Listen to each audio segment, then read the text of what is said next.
Hello and welcome to another episode of Blackjack Movies. I'm your host, Pat Hilke, taking you through the journey of the best damn movie podcast on the internet. I am here once again with the co-pilot of the ship, Brett Gutierrez. What's up, Brett? What's up, Pat? And what is up, listeners? We're here. It's February the 15th, and we are bringing you the Blackjack instant review of Black Panther. Yes, man. Blackjack, Black Panther, Blackjack, Black Panther. So good. Goes together well. It does, man. It does. So as always, we give you the good, we give you the bad, and then we'll give you the Blackjack movies rating out of 10. What is good? What is good? What is good, man? Lots to say good about it. Lots of good. You know, with my partner here, the colonizer. That's right. I am the colonizer. That's all right, man. Hey, I'll take it. I'll take it. I mean, no, this movie was a lot of fun. It really was. The hype obviously was real. You know, what is it at 95, something like that? I think it's still at 98% 98 on Rotten Tomatoes, man. Yeah. The hype was absolutely ridiculous, and I'm gonna say overall, just up front, I don't think it disappointed. There's some good, there's some bad, but it didn't disappoint. No, it didn't disappoint. A big highlight for me is Michael B. Jordan. For sure. He sort of steals the show away. I root for him. The girls do too. And the girls do too, exactly. The girls do too. I think and it's not going to be in the bad, but Chadwick Boseman is the low light of the movie. That's exactly what I was going to say. And it's not a bad. It's because he's good, but Michael B. Jordan is so good. And the girls in the movie are so good that it's like, wow. Yeah. And those are my goods too.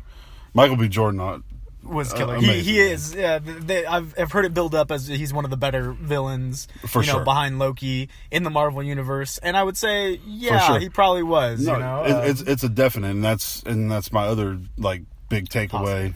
Yeah, for sure, is that there's layers.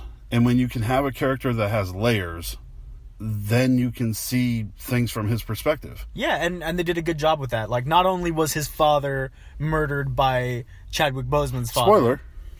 Spoiler. Are we not doing spoilers? Oh, yeah. Oh, that's my bad. It's spoiler. I mean, they did it pretty early. That's true. It is early. You know, it's not like the big twist at the end of the movie. There's not really There isn't a big twist, but I'm just saying. So, okay, sorry, spoilers from here on. Yeah, there'll be spoilers. Yeah, so there's that layer where obviously he's going to seek, have hatred and seek revenge on, the descendants of the Black Panthers.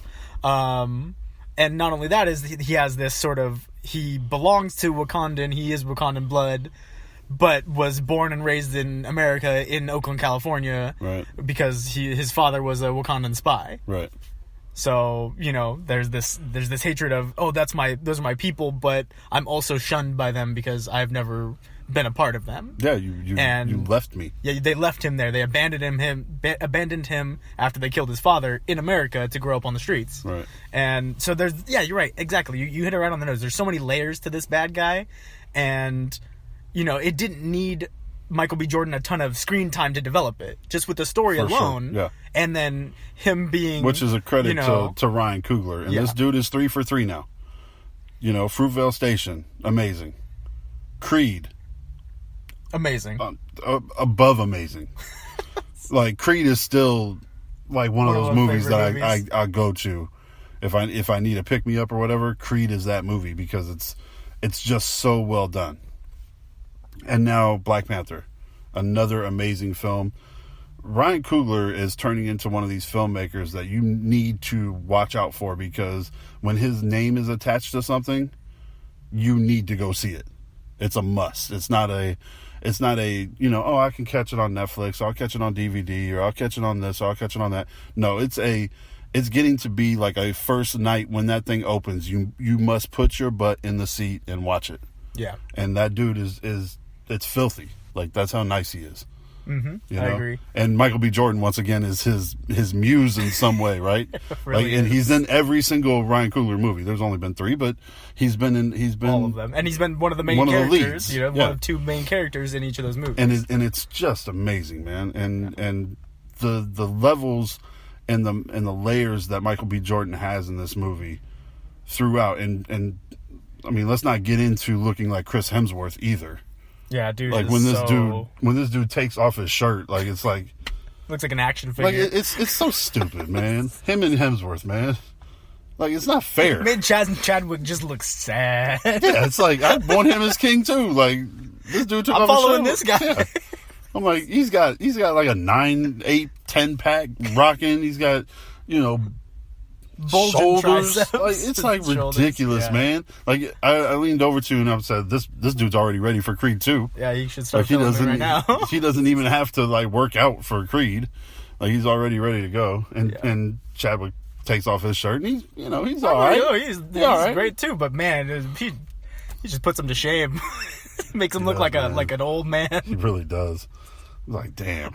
So yeah, what else was great, Pat? I think that the soundtrack to this movie for sure was awesome. Yeah, both the score and the music that we got. They played a few of the Kendrick Lamar tracks that are on the soundtrack throughout the film. Like, it killed, man. Like, it's one of the things that we always look at. What was the score? Did it work? Did it flow with the movie? Did it enhance the movie? Did all of the above for sure, man. And they put the songs, and it's like, what was the movie that we just saw? Oh, Den of Thieves. Where I said, like, I needed like an old school, like, Death Row Records, like, that's what I needed from that movie. That's what we got from this movie. Yeah. We got, a Kendrick Lamar inspired album. Yeah. And the beats were nice. It's cool. Throughout it, carrying the scenes through the mines and stuff like that. And it was, fantastical. It kind of brought me back to, let's talk about the CGI for a minute too.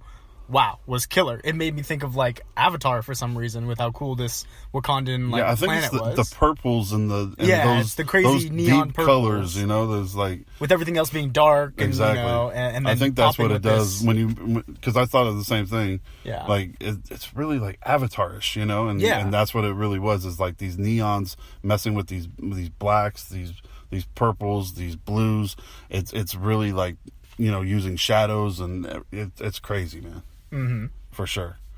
And then I don't know, my last little highlight, especially throughout the first part of the movie, which he's in the majority of, is Andy Serkis and Claw. Yeah, dude, he's hilarious. I mean, he killed it too. Like, he's killing it. Yeah, it really is amazing. And Bilbo is in it too.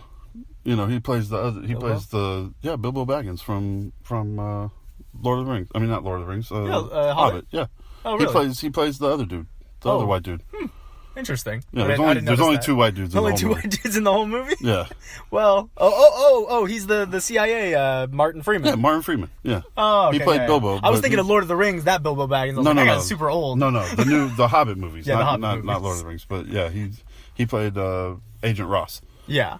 And so it's I think the story is what sets it apart from even other Marvel movies. Like, it's so well written.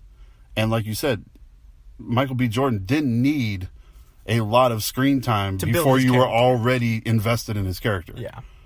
Like, all of a sudden, it really, the very first scene of the movie takes you to a place of like, or I guess it would be the second scene, but it takes you when they're in Oakland. Yeah. Yeah, in Oakland. It takes you to a place of like, I leaned over to you and I said, look, he looks just like him. Like, I already knew it. Yeah. And so it was cool. But it already gave you that part of like, oh, this is his story. Mm-hmm. And because they close in on this kid that's just playing basketball. Yeah. And then up in the, in the project tower, you see, what happens to his father. Right. And no, absolutely. I totally agree with you. The story writing and the story in general for this Black Panther movie was awesome. Yeah, man. And then there's two scenes at the end, and I think they both in some way deal with Infinity War. Like, if you read into the first one, I really think it does. The second one for sure does. Mm-hmm. And they're we won't both spoil those for you. No, and they're both cool. So stick around throughout the movie, and you'll get to see those. Yeah. What did you not like about the movie? What did I not? I guess it sadly it comes down to Chadwick Boseman's character and the way that this film is structured. You're wanting to root for Chadwick Boseman and the Wakandan infrastructure as it is. Uh-huh. But for some reason you don't. And I don't know if it's because, Chadwick Boseman's character just isn't that compelling. Like, I don't really care about him that much. I'm not rooting for him.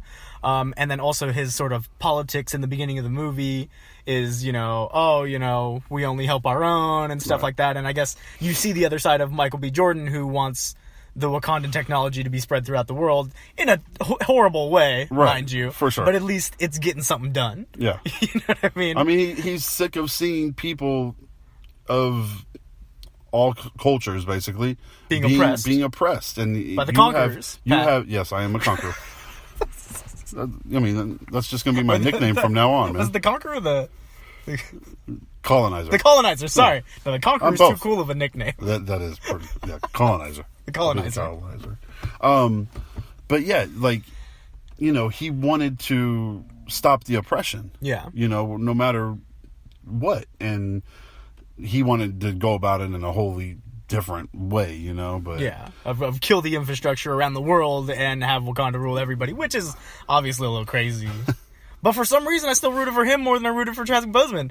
So I think that's maybe a little bit of a downside. Now the question is did you dig Chadwick in Civil War? Not really. He was sort of a whatever character for me in that one too. You just kind of. It was just the introduction of Black Panther, and I wasn't super hyped about him in general. Okay.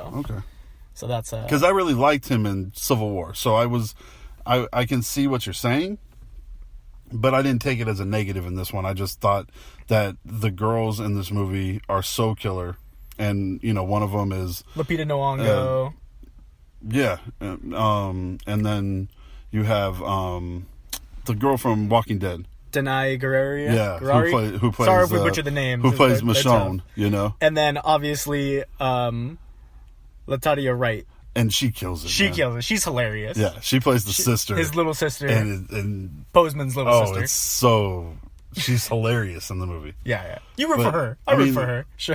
Lupita Nyong'o was great too. Like those three really did kill it. Like in the action scenes, like. Yeah, Michonne's been doing work. Oh yeah, well she has been for years. That's She's trained. That's what I'm saying. Like she just traded out a sword, her samurai sword for a spear, cool looking spear, and she just does it to people in this movie. And the cool thing about this movie is that it takes you to different locations at times. So they're in like South Korea at times. They're in London. They're in these different locales, and there's a point, especially in South Korea, where it feels sort of like a James Bond movie. Because they walk into the casino. In the casino, yeah, they're sort of super spies. Exactly. It was a really cool little vibe, and these are the things, man, that I love about the Marvel movies, because it's a different movie every time.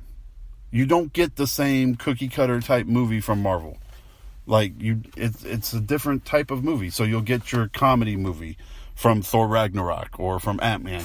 You get your James Bond movie now from Black Panther. You get a little bit of James Bond. Let's for a scene. Right, okay. I'm gonna give it a scene of James. I'm not gonna give it the whole thing James Bond. You get your espionage thriller type from Winter Soldier. You get your straight comic book movie from Avengers Avengers. Regular Avengers from Age of Ultron and from Civil War.